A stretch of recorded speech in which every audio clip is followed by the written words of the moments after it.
Hey kids, so happy to be here with you guys this morning. This morning we're going to be reading out of our favorite Jesus Storybook Bible. So go grab your Bibles if you don't have them right now and turn to page 28, The Terrible Lie. That's the story we're going to read this morning.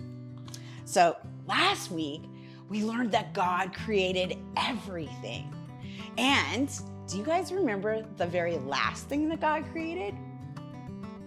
Adam and Eve. That's right. So good. They were really happy in their new home, and they were never sad or lonely or afraid or even sick. God was there with them. So, the terrible lie. Adam and Eve lived together in their beautiful new home, and everything was perfect for a while. Until the day everything went wrong. God had a horrible enemy. His name was Satan. And Satan had once been the most beautiful angel, you guys. But he didn't want to just be an angel. He wanted to be God. He grew proud and evil and full of hate, and God had to send him out of heaven. Satan was seething with anger and looking for a way to hurt God. He wanted to stop God's plan, stop his love story right there. He disguised himself as a snake, and he waited in the garden. Now, God had given Adam and Eve only one rule. Don't eat the fruit on the tree, God told them, because if you do, you'll think you know everything. You'll stop trusting me, and then death and sadness and tears will come. That sounds terrible, doesn't it? You see, God knew that if they ate the fruit, they wouldn't think that they needed him. They would try and make themselves happy without him. But God knew there was no such thing as happiness without him. And life without him wouldn't be life at all. As soon as the snake saw his chance, he slithered silently up to Eve. Does God really love you? The serpent whispered. If he does, why won't he let you eat the nice, juicy, delicious fruit? Poor you. Perhaps God doesn't want you to be happy.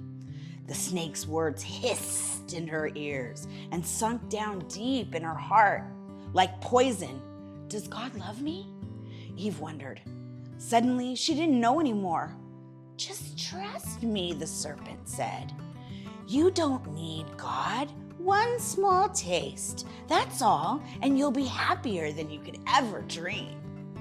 Eve picked up the fruit and ate some, and Adam ate some too. And a terrible lie came into the world, and it would never leave. It would live on in every human heart, whispering to every one of God's children, God doesn't love me. And it wasn't a dream. It was a nightmare. A dove flew from Adam's hand. A deer darted in a thicket. It was as if they were frightened by something. A chill was in the air. Something strange was happening. They had always been naked, but now they felt naked and wrong, and they didn't want anyone to see them, so they hid.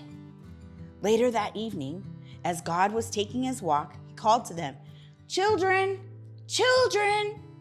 Usually Adam and Eve loved to hear God's voice and would run to him. But this time they ran away from him and they hid in the shadows. Where are you? God called. Hiding, Adam said. We're afraid of you. Did you eat the fruit I told you not to eat? God asked them. Adam said, Eve made me do it. What have you done? God asked. Eve said, the serpent made me do it. And a terrible pain came into God's heart. His children hadn't just broken one rule. They had broken God's heart. They had broken their wonderful relationship with him. And now he knew that everything else would break. God's creation would start to unravel and come undone and go wrong. And from now on, everything would die, even though it was all supposed to last forever. You see, sin had come into God's perfect world, and it would never leave. God's children would always be running from him and hiding in the dark. Their hearts would break now and never work properly again. And God, he couldn't let his children live forever, not in such pain, not without him. There was only one way to protect them.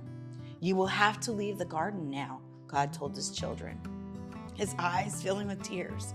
This is no longer your true home. It's not the place for you anymore. But before they left the garden, God made clothes for his children to cover them. And he gently clothed them, and then he sent them away on a long, long journey out of the garden, out of their home. Well, in another story, it would have all been over, and that would have been the end. But not in this story. God loved his children too much to let the story end there. Even though he knew he would suffer, God had a plan, a magnificent dream. One day, he would get his children back. One day, he would make the world their perfect home again. And one day, he would wipe every tear from their eyes. You see, no matter what, in spite of everything, God would love his children. With a never stopping, never giving up, unbreaking, always and forever love.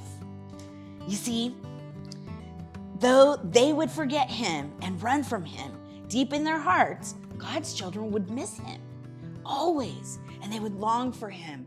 Lost children yearning for their home.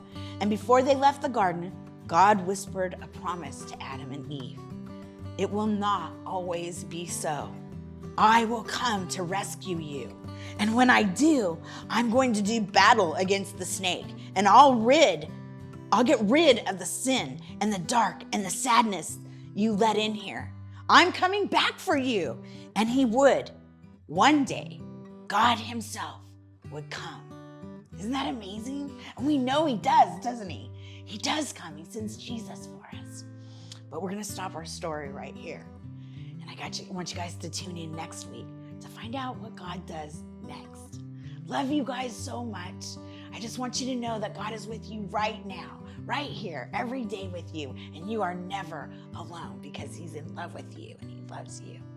By 180 Kids.